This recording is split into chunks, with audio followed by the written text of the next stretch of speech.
రేపొట్టోడా ఏంటి ఇక్కడ ఈ రోజు క్లాస్ లేదుగా, ఎక్కడికి వెళ్తున్నావు? బామాక్స్ లేట్ ఇవ్వడానికి. నువ్వే నా వెపన్ సప్లయర్. ఇవ్వరా ఏముందిరా సంచిలో? ఇవ్వరా. నేను మిస్ కి ఎప్పుడో చెప్పాను నువ్వు దొంగవని. మిస్ ఏ నమ్మలేదు. ఏంట్రా ఈ పొట్లం? అవి చింతకాయలు. మిస్ కి చాలా ఇష్టం, గిఫ్ట్ ఇద్దామని. సడన్ గా మిస్ కి ఇప్పుడు ఏంటి గిఫ్ట్? నువ్వెవరికి చెప్పనంటే నేను నీకు చెప్తా. వంగు.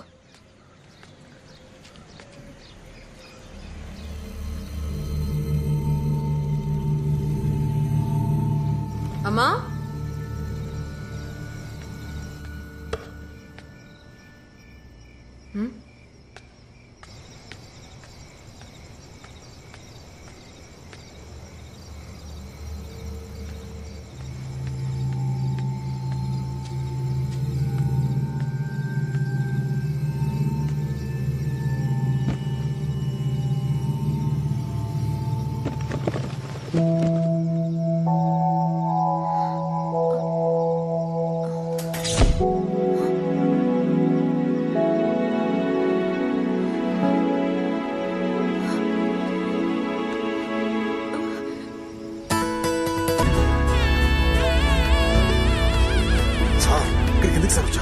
ఏంటి అడవుడి? మీ అక్క పెళ్ళ? అక్క బర్త్డే సార్.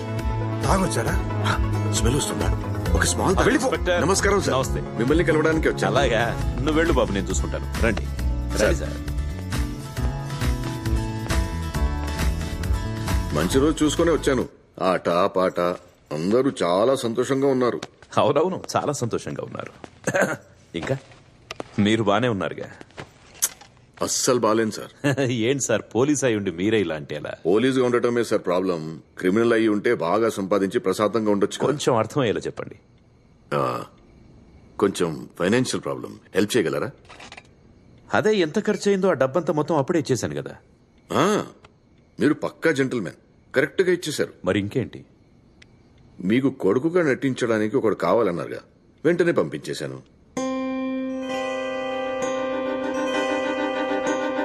బట్ విక్కీని సర్వగా మార్చడానికి డిఎన్ఏ టెస్ట్ అవన్నీ చేసి సైంటిఫిక్ గా చాలా ఖర్చయింది సార్. మెట్టుపాళెం ఇన్స్పెక్టర్ కరణ్ నన్ను చాలా ప్రూఫ్లు అడిగాడు. అందువల్ల ఒరిజినల్ డాక్యుమెంట్స్ రెడీ చేయడం కోసం కొంచెం ఎక్కువ ఖర్చయింది.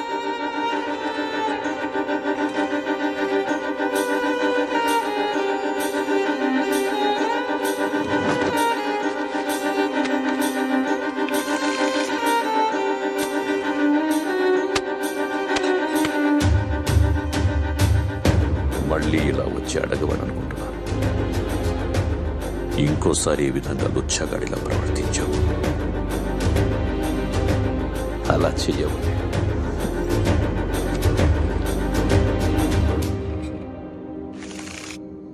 Thank you sir. సార్, మిమ్మల్ని ఒకటి అడగాలనుకుంటున్నాను. మీ ఒరిజినల్ కొడుకు తిరిగి వస్తే అప్పుడేం చేస్తారు? వచ్చేవాడైతే ఎప్పుడో వచ్చేవాడు. 15 ఏళ్లు గడిచిపోయాయి, ఇంకేం వస్తాడు? Thank you sir.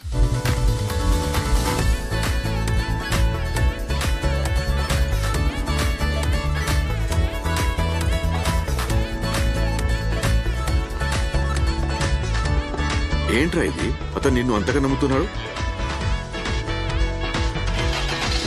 నేను చెప్పింది గుర్తుందిగా? వెళ్ళొస్తా. మళ్ళీ రాకండి, నేనే వస్తాను. వెళ్ళండి సార్.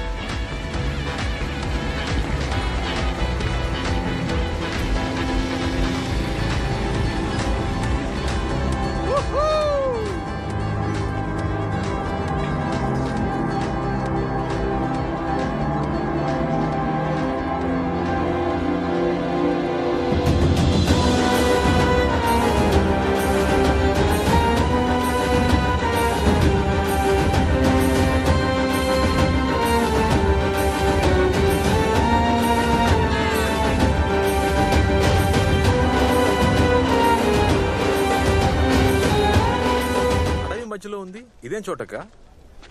ఇదే నేను చెప్పిన ప్లేస్. అది డిస్ప్యూట్ ప్రాపర్టీ. రండమ్మా. నాన్నగారు ఎలా ఉన్నారు? బానే ఉన్నారు. అంటే ఒంట్లో బాగాలేదని విన్నాను. ఇప్పుడు పర్లేదు. నాన్నగారిని అడిగాను చెప్పమ్మా. సరే. ఆవిడ తమ్ముడు. అయ్యో తెలుసు బాబు. సీతక్క రండమ్మా. ఏంటి పేరు పెట్టి పిలుస్తున్నావు? అందరూ తెలుసా నీకు? 14 ఏళ్లుగా వీళ్లతోనే ఉంటున్నాను. నువ్వు వెళ్ళిపోయాక 1 సంవత్సరం అంతా ఇంట్లోనే ఉన్నాను. నాన్నే నన్ను ఇక్కడికి తీసుకొచ్చారు. వీళ్ళందరి సమస్యలు చూసిన తర్వాత నాది పెద్ద సమస్య కాదనిపించింది. ఎట్టా ఉన్నారు? బానే ఉన్నాను. ఇటు పక్క రాటమే మానేశారు. పనితోనే సరిపోతుందక్క. ఎక్కడా కోతి కనిపించట్లేదు. బుజ్జి,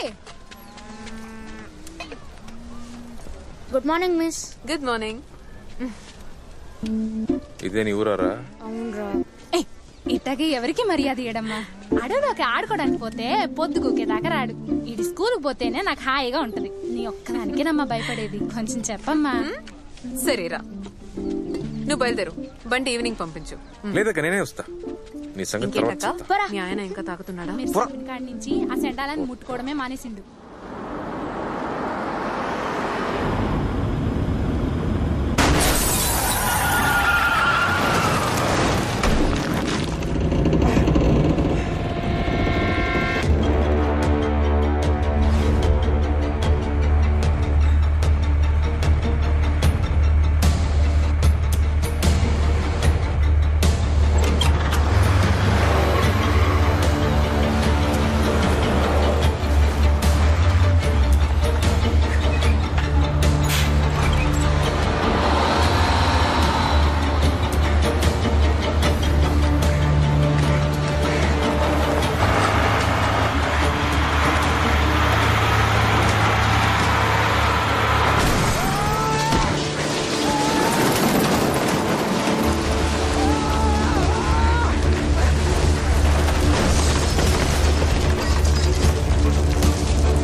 సరే, లారీ నెంబర్ తెలుసా?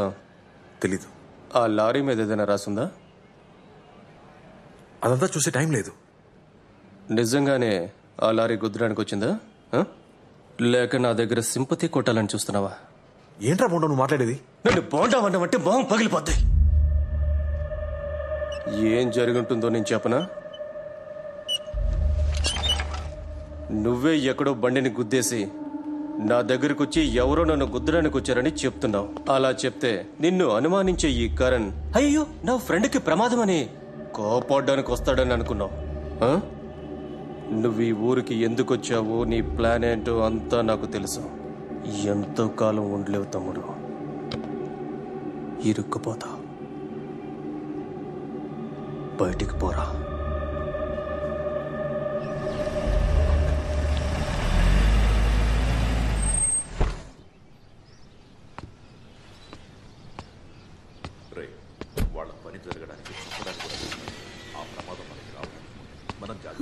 సర్వా, నీకేం కాలేదు కదా? నాకు చాలా ఏం లేదమ్మా, చిన్న దెబ్బలే. ఆ రిసార్టోడికి బలుపు ఎక్కువైంది శర్వా. ఇంతవరకు ఊర్లో సమస్యలు సృష్టించాడు, ఇప్పుడు కుటుంబంలో కూడా వాడి మొహం వాడేం చేస్తాడు? లేదు శర్వా, ఎవడో వచ్చి నా కొడుకు మీద చెయ్యేసిన తర్వాత కూడా వదిలేస్తే ప్రజలకి మన మీద నమ్మకం పోతుంది. చూడు శర్వా, నీకేమనిపిస్తే చెయ్యి. నాన్న, ఏం మాట్లాడుతున్నారు? సర్వాకి మీ రాజకీయాలు వద్దు. ఇవన్నీ రాజకీయాల్లో జరిగేవేనమ్మా. అక్క, మా నాన్న చూడు నీ గొడవలా, వాటికి వేపడి ఊరికే ఇంట్లో కూర్చోను. వద్దంటే వద్దు. ఏం చేసినా మన కుటుంబం సంతోషం కోసమే కదమ్మా. నాన్న, ఎందుకు టెన్షన్ అవుతున్నావు? నీకు అసలు ఏం తెలీదు. నువ్వు నోర్మోయ్. నాన్న, ఇక మీదట సర్వ దగ్గర రాజకీయాలు పార్టీ అంటూ ఏం మాట్లాడొద్దు. మీ వల్ల, మీ రాజకీయాల వల్ల తనకు ఏ ప్రమాదం జరగకూడదు. లోపలికి పో. పొమ్మని చెప్తున్నాగా.